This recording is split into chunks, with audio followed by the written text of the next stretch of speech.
দেশ জুড়ে আলোচনার এখন একটাই নাম, শরীয়তপুরের ডিসি মোহাম্মদ আশরাফ উদ্দিন। সম্প্রতি সামাজিক যোগাযোগ মাধ্যমে তার একটি আপত্তিকর ভিডিও ভাইরাল হয়েছে। ওই ভিডিওতে তার সঙ্গে এক নারীকে অন্তরঙ্গ অবস্থায় দেখা যায়। এ নিয়ে চলছে ব্যাপক আলোচনা ও সমালোচনা।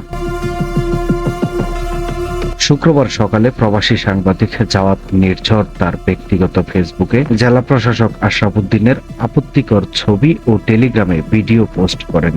ওই পোস্টের ক্যাপশনে তিনি লিখেন, শরীয়তপুরের ডিসি মোহাম্মদ আশরাফ উদ্দিন একজন জনগুরুত্বপূর্ণ সরকারি ব্যক্তি। উনি এই ছবিগুলো নিজেই খুশি মনে তুলেছেন, ভিডিও করেছেন। ছবির ওনাকে বিয়ের স্বপ্ন দেখিয়েছিলেন, এখন বিয়ে না করে হুমকি দিচ্ছেন। ওনার কোলে তোলার গল্পের খানিকটা কমেন্টের টেলিগ্রাম চ্যানেলে দেওয়া আছে। টেলিগ্রামে পোস্ট করা 57 সেকেন্ডের ওই ভিডিওতে দেখা যায় জেলা প্রশাসককে এক নারীর সঙ্গে আপত্তিকর অবস্থায়।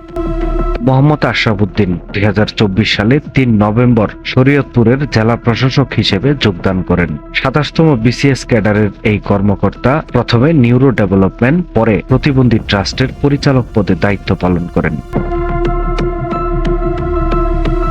সময়ের কলম, নিউজ ডেস্ক।